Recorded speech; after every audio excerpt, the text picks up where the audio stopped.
All right. Good morning. Oh, somebody else is joining. So that's cool. All right. Good morning, everybody. Welcome to another mastermind. It's been a couple of weeks since we did our last one.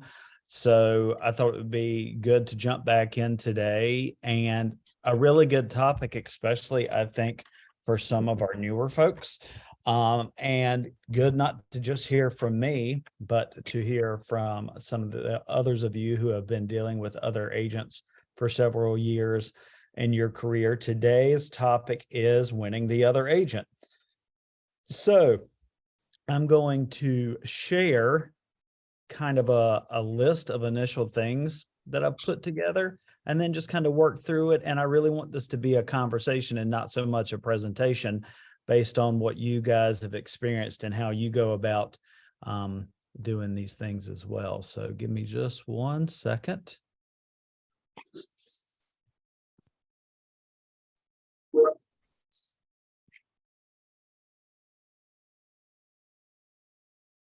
All right, so this is what I've made kind of so far. Can you guys see my screen? Mhm.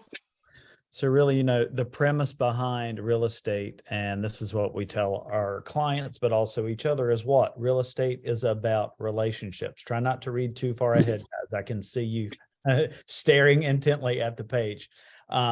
And what we work really hard to establish relationships with our clients, right? It's what we do from the outset. Make that connection, ask and acknowledge, seek to understand, listen to hear, make sure that we're providing value to our clients, right? We do the same thing, building relationships with the inspectors that we trust to do the inspections for our clients' homes, right? For the lender that we connect our folks with, for the attorneys that we use, and for other services related to the situation. How often do you really think about putting that kind of energy into establishing a relationship with the broker on the other end of the transaction that's going to help your client achieve their goals? All the time. Good. That's a good start. We've talked about it for years, right? But it's very important, and it's something that you always need to keep in front of you, right?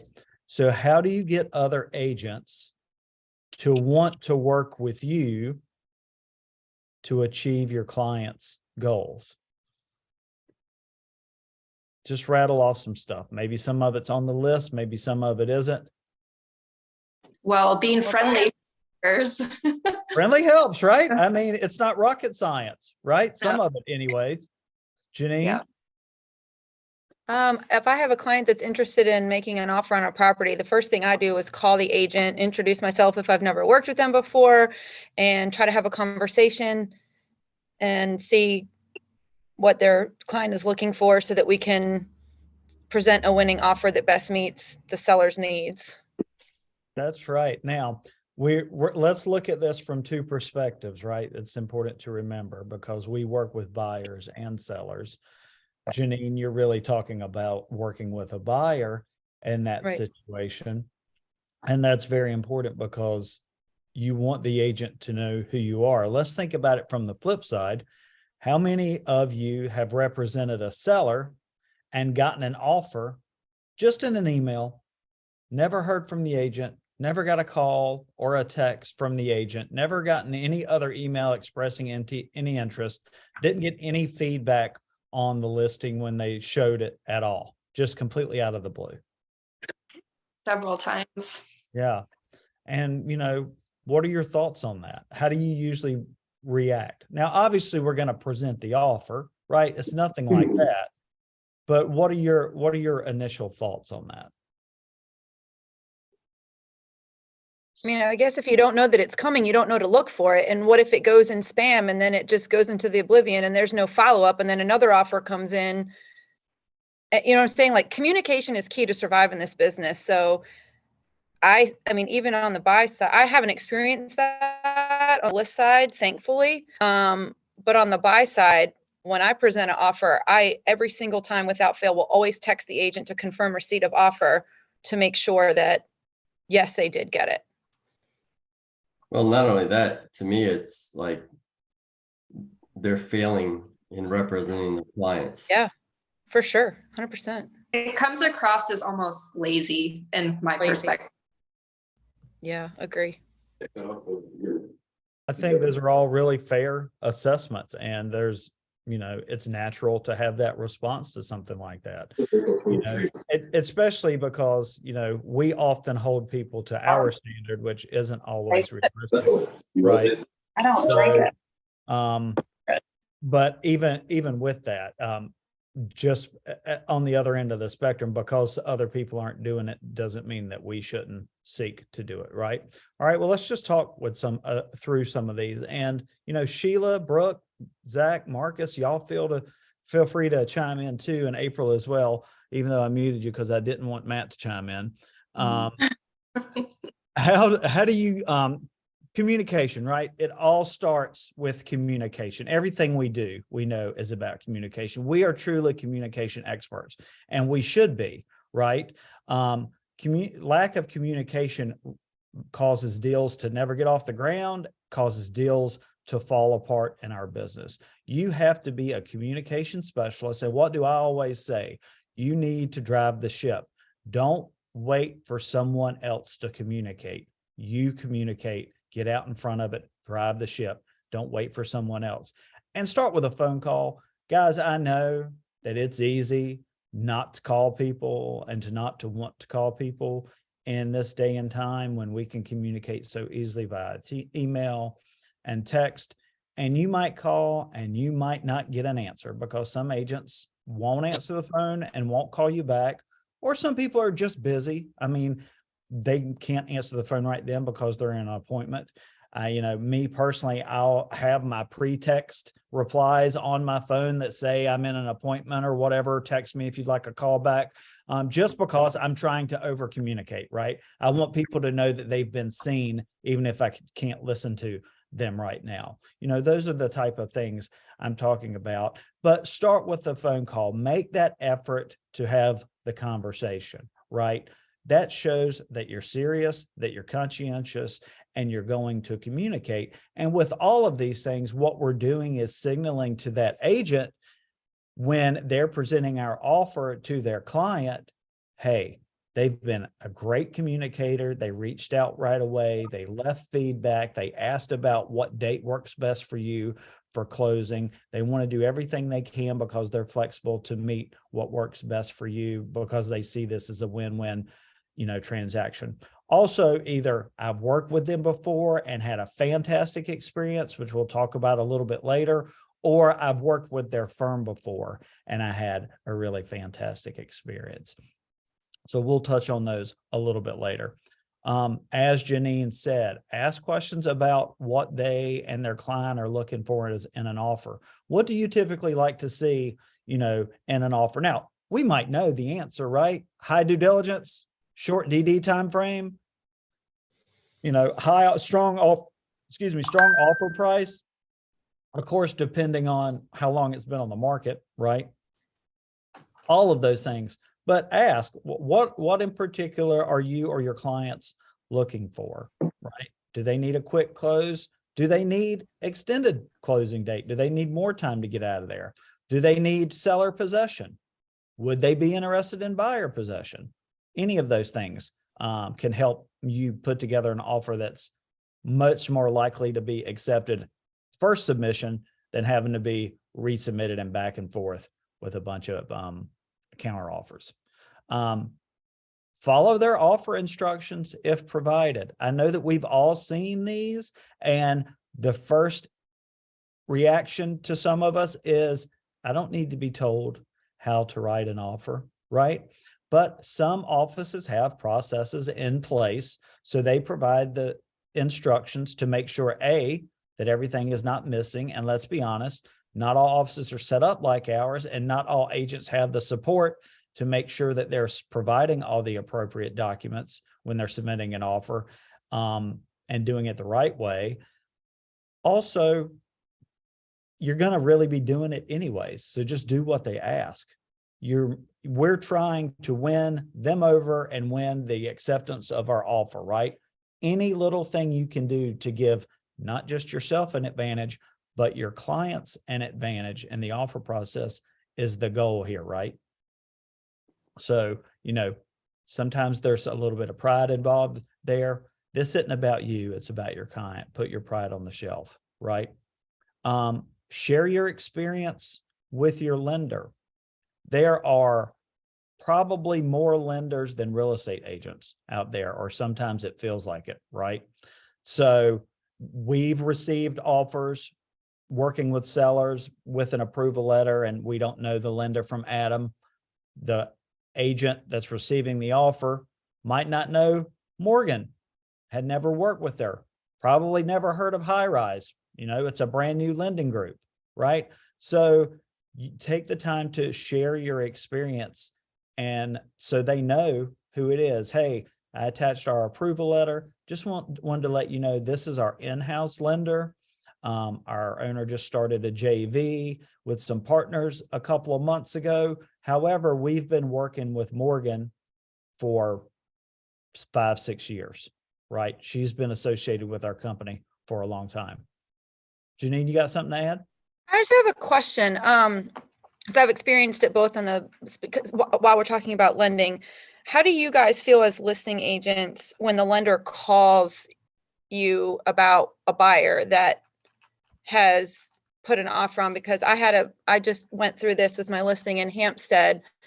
It was an agent that I hadn't worked with before, FHA loan. I hadn't heard of the lender, and he called me, and it was a fabulous conversation. And he said, they're very well qualified. They're through underwriting, blah, blah, blah, blah, blah. So that was helpful for me to help my clients, because we were in multiple offers, to let them be reassured that these are solid, the financing's solid. And the lender called me and reached out personally.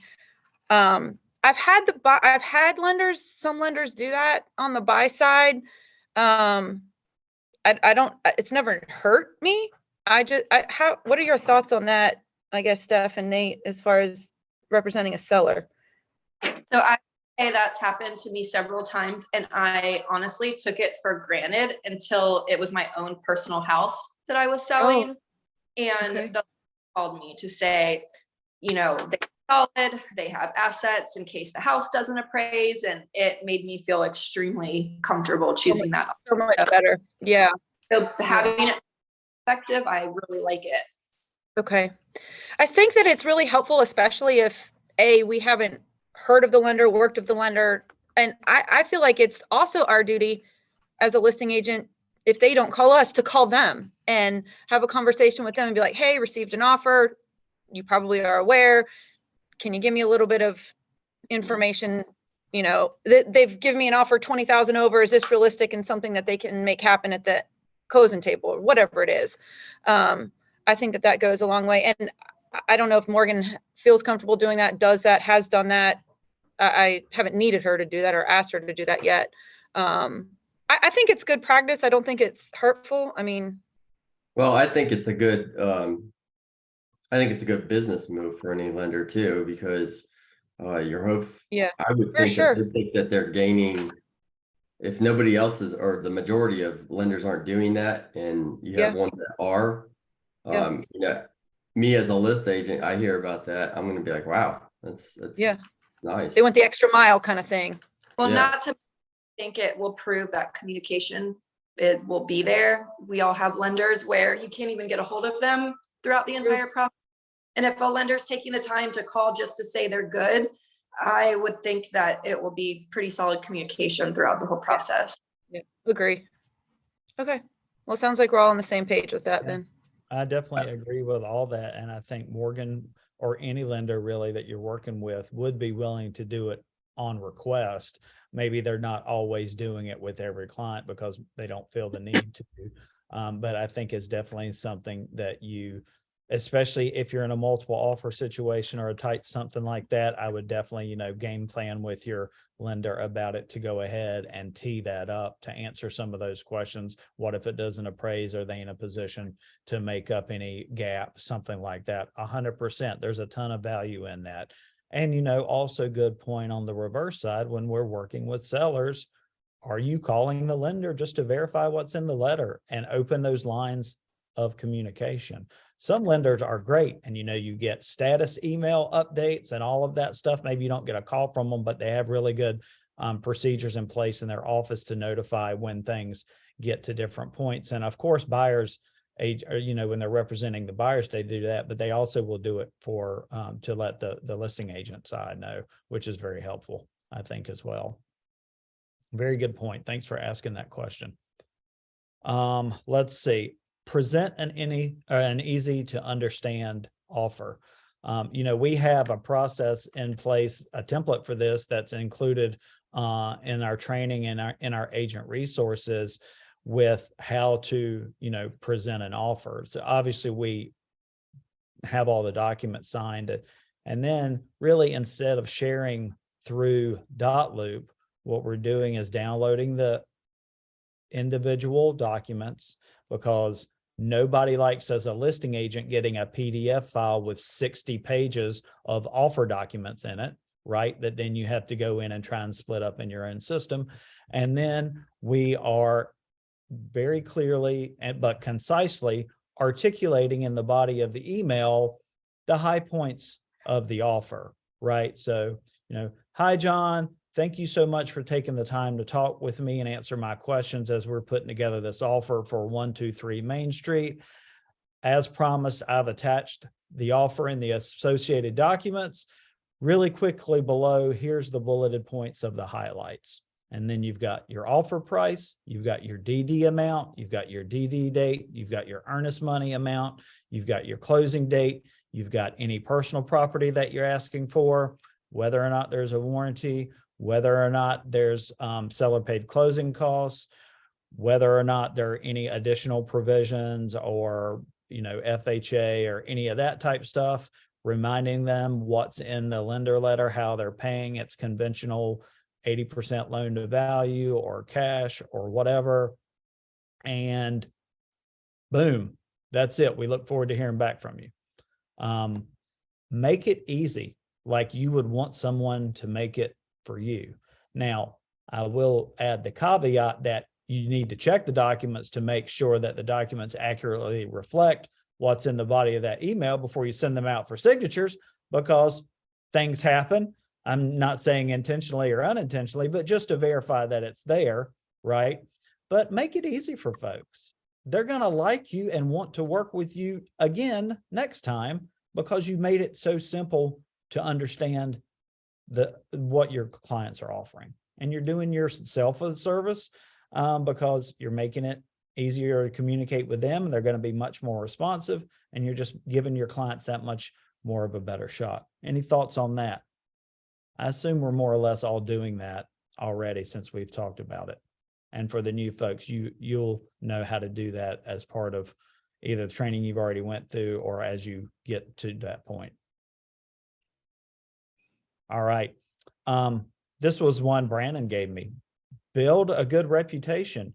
Your interactions reflect not only on you, but on the whole team, and even further than that, with your future clients.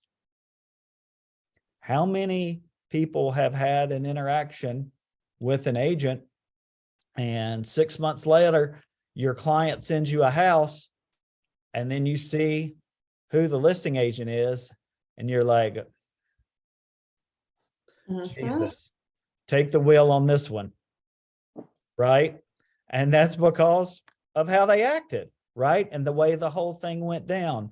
You don't want anybody to have to take a beat to pray before they show one of your listings or before they review one of your offers, right? Because if they're doing that, they not only have some sort of impression of us, but by default of our client who had nothing to do with that previous interaction. We don't exist in a bubble, folks. You cannot blow up another agent because of a bad transaction one time because something went askew.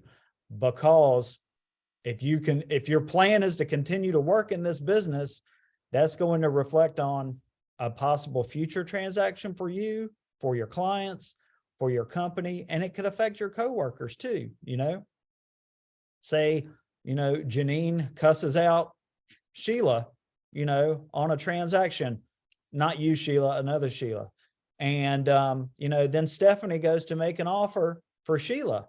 Well, Sheila still remembers how Janine cussed her out. And she's like, well, is Stephanie going to cuss me out? And then wasn't it Nate from their firm that popped my tires that one time after that transaction? So obviously I'm just having a little bit of fun here, but you have to remember, we don't exist in a bubble, right? And we represent each other to a degree, and our reputations will precede ourselves. So make sure that you're branding and building a good representation and reputation for yourself out in the field. That's so true. I remember I got a deal under contract with an agent, and she specifically said to me, I just worked with Nate on your team, and I don't know what y'all have going on over there, but it's really, really good. And the deal was smooth as butter, the whole deal. And, I got a thank you card at the end of everything. And I think that was super helpful for my client, knowing that because we were in multiple offers, helpful for my client, knowing that agent had a previous experience with another broker on my team that was wonderful. And so I think that goes a long way. Everything that you said, it's just so true. I mean, it's like I tell my kids, you're out there, you're representing the whole family, so make smart choices. Great way to point, Janine. Great point to make. And, above and beyond that, if you're about to do something, pursue an offer with an agent, ask your team if they've interacted with them before. Ask them how it went, anything I should be aware of that they particularly like. If they say it went great, when you're communicating with that agent, hey, I know we haven't worked together before, but Nate from my office said y'all had a transaction and it went fantastic. And I really look forward to the opportunity to working with you as well. Put that out there. People remember that stuff. We all know what it's like to be on the other side and work with an agent that doesn't communicate, is clueless, act like they don't know what's going on, and maybe they don't, and maybe it's because they don't have the support and the guidance, right? So when you have it, take advantage of it. And also, let people know, because we do have a reputation of doing things the right way, and we are the type of firm that people want to work with. So continue to do that. Brandon added this: it never benefits your client to be purposefully adversarial with another agent. It just doesn't. I know that we all have our own internal feelings. I've been there before where I've said things to an agent because I didn't take a beat.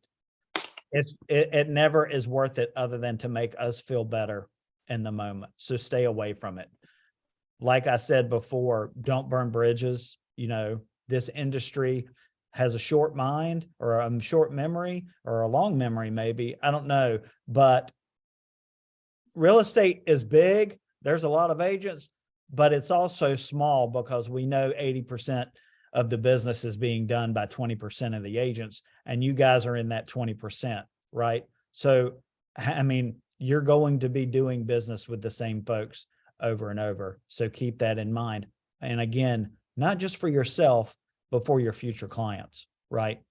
The golden rule: treat others like you want to be treated. Give feedback when you show a property. Always go and share the feedback. It doesn't have to be paragraphs. Yeah. Just a general assessment.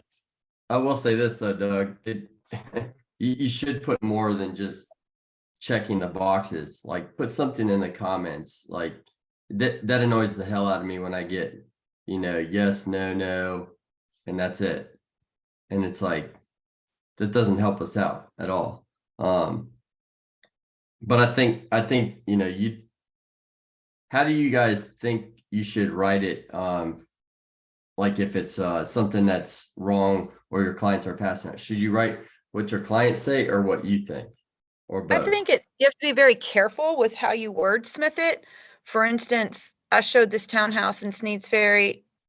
It was awful. Like, we couldn't even get through the back door because of the overwhelming smell. And I just honestly, transparently wrote in there, not sure last time you've been to the house or are aware, but showing was very quick because of overwhelming animal So- smell. So the reason I bring this up is because I've done this before too. So let's say you have the same situation that you have. Hmm. I'll actually call the agent and say, hey, Mhm. listen, how do you want me to put this on here? Because if Mm, I would appreciate it if someone good told idea. me, like if I had clients that were being hard about something, like i.e. price, and I said it was high price, and then I could go on there and tailor my comments basically to let their clients know. Because sometimes, you'll get both ways. I've had it where I put comments where I didn't call, and then the agent calls me and tries to explain.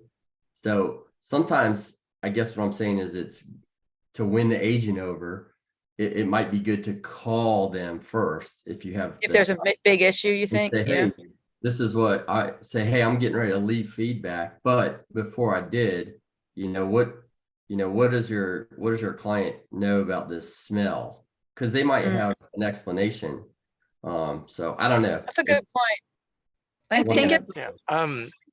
back, it's always Oh. best to call, just because it's human nature to get offended with anything negative.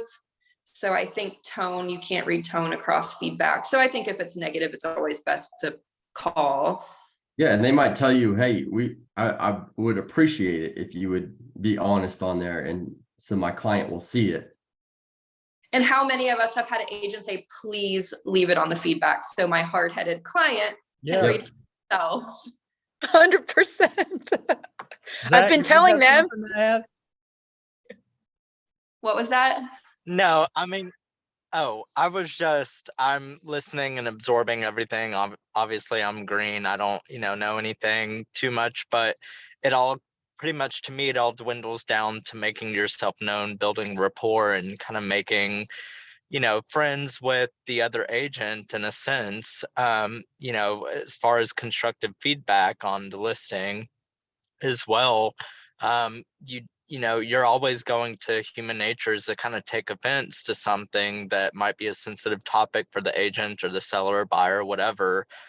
If you're essentially a stranger to them just trying to buy a property, right? So it all pretty much, to me, I'm just analyzing this for my own understanding, but it's all about making yourself known out there as a friendly force. And we all have one common goal in mind, and that's to help our clients out. So anything constructive, we just have to make sure that they our name is known, and there's an attached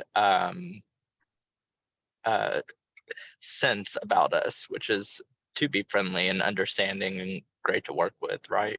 100%. I mean, you nailed it. And I really appreciate you sharing that, Nate, because, especially internally, that should be the first thing you do is call your teammate and say, hey, Janine, I just showed your listing. This is my feedback. How would you want me to leave it? Anything else you want me to add for your clients?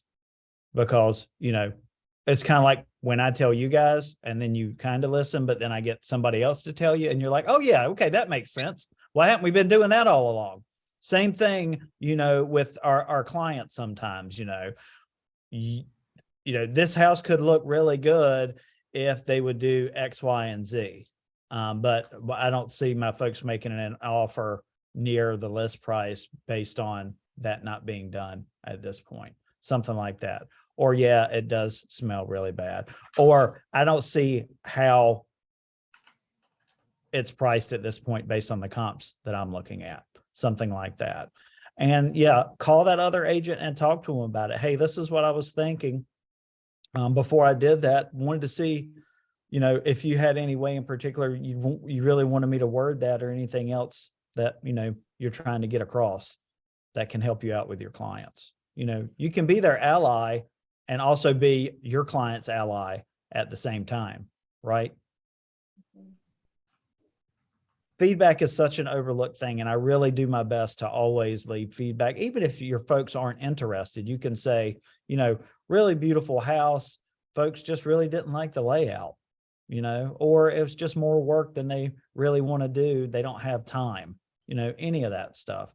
Or you can say, I feel like it's priced really well. Or, any of those things, but do that. Take the time to do that. That's so helpful. I feel like you can tell when something is overpriced and it's been on the market for 50 days and it hadn't had any price reduction. And that's when you kind of, that agent's probably begging for somebody to come along and leave some more feedback. This house is overpriced. To help tell their sellers that they're right. Yeah. So the onus is coming off of them, right? It's not Right. me telling you, even though I've Look. told you, all these other people are telling you too. And that's kind of why, as we're setting the feedback or setting the expectations in strategy sessions running up to listing the property, if we agree to list at a price that we feel is over where the market is telling us it is, our contingency plan needs to be, okay, if the feedback we're getting consistently in the first week or two is that the price is too high, we're agreeing right now that this is going to be our approach. Deal? Always. Yep. All right. Really great conversation. Thanks, guys. Remember when the roles are reversed. So listing agents had it easy for 2 years. You didn't have to return phone calls. You get more emails. You barely had to put a sign in the yard. You didn't even have to get pictures or measurements because things were being sold and coming soon, sight unseen, all of that stuff. Well, some of that stuff is still happening with the multiple offers, but it's not that easy anymore, right? Just always remember that no matter how easy something might be for you in a particular situation, that maybe it's not for that other agent in the situation. Yeah. And eventually those roles are going to be reversed. So if you're the listing agent who doesn't call people back because you've got 10 offers and your client's going to pick one of them and they really already have, and they don't even care that they've received your offer, so you don't even really communicate that you got it, that will come back and bite you. And I hope that it does. So don't put yourself in that situation. Still acknowledge everything. Obviously, we're bound by our duty to present everything, but communicate with the folks. Yeah, hey, we've gotten 10 offers. We're slammed, right? But I did receive your offer and I will share it with you, and I will let you know what the next steps are, whether if they accept or if they call for highest and best or whatever. It's not really hard, folks. You can put together a bulk email and send through ShowingTime or Broker Pay or whatever, but don't ignore folks. If you can't return a phone call, you can return by text, something like that. Communicate back. Don't ghost other agents just because you can, because everything's going to go your way. Yes. That's karma, and it will come back to you if you do that. And I think that's the beauty of working with both buyers and sellers, is ideally you never lose that perspective of what it's like to represent both sides of a transaction. And unless anybody else has anything to add, really, or you can still add, but my last point was, this is not a competition. It is not about one side being the winner and one side being the loser. This is a compromise that two parties reach, so everyone achieves their goal to the highest degree possible and agrees to move forward so they can go on to whatever is next. Amen. And I think that's a really good mentality to have. We're all in this together for the same goal. Mutually beneficial. That's right. That's a good way to put it, Nate.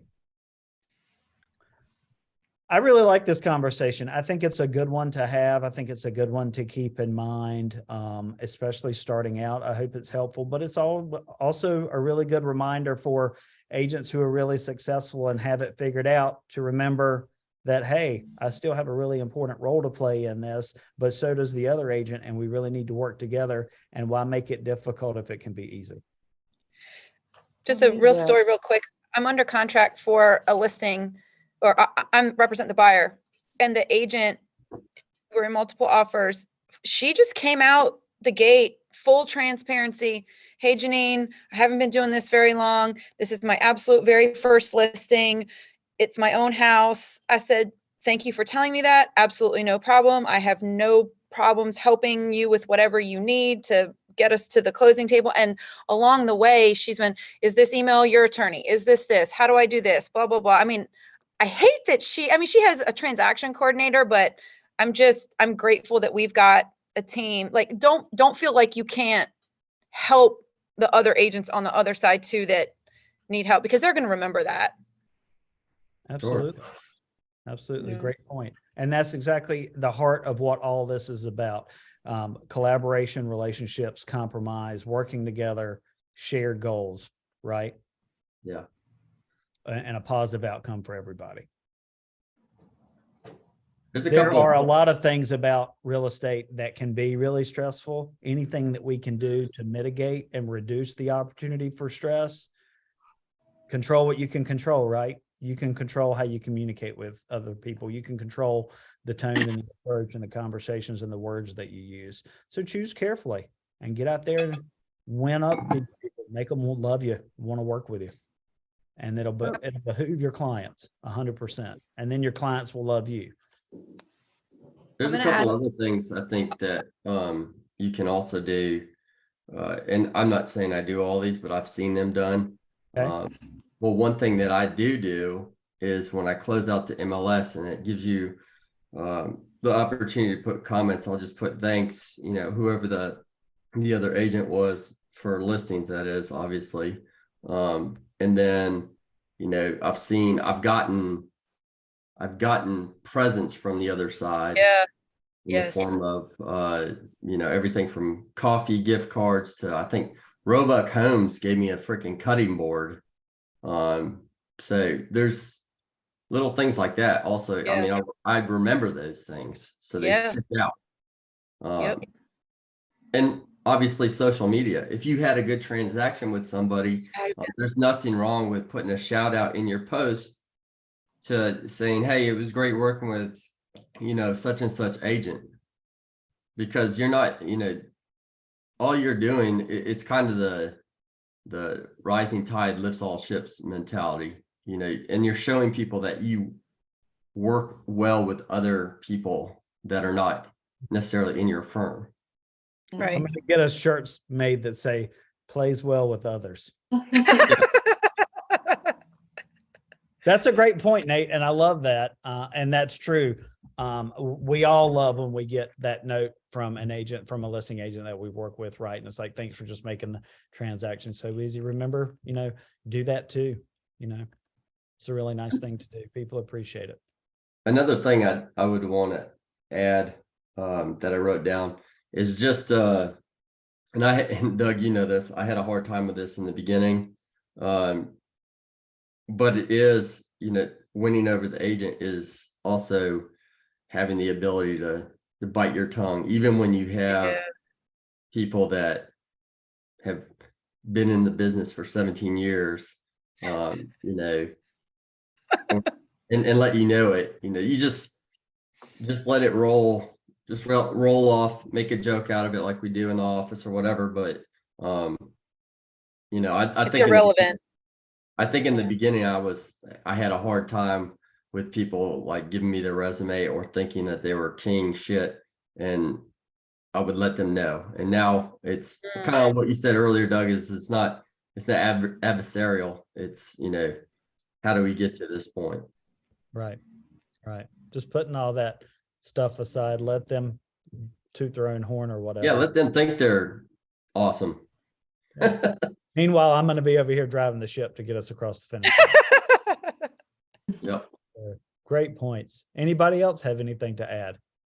I just want to give one tip. I think when we talk about winning the other agent, our brains automatically go to as a buyer's agent because our client went a home. But from the listing perspective, I think one of the best things you can do on the listing side is put in all relevant documents in MLS. And I think that that's very commonly overlooked, not just RPD, not just MOG, but if there's covenants and restrictions, if you're in a flood zone, show like the flood map, private road maintenance agreement, anything that other agent is going to have to look for, go ahead and put it in MLS. Great stuff. And hell, Yeah. we do that just by the way we operate sometimes. Yeah. I mean, how many if you look at the majority, and this is a selling point, but I mean, if you look at the majority of listings, you're not gonna even see a floor plan, like forget about it. Right. Well, and like, for example, which just isn't so much relevant for the triangle, but for us on the coast, when we're showing beach properties and we have a client who's wanting to see rental income, I can already tell you before I even click in the listing, which agents are going to have the rental income in there. And it annoys the crap out of me when I have to, there's no rental income. And the description says great rental income history, but then there's no rental income in the MLS. Right. Very excellent point.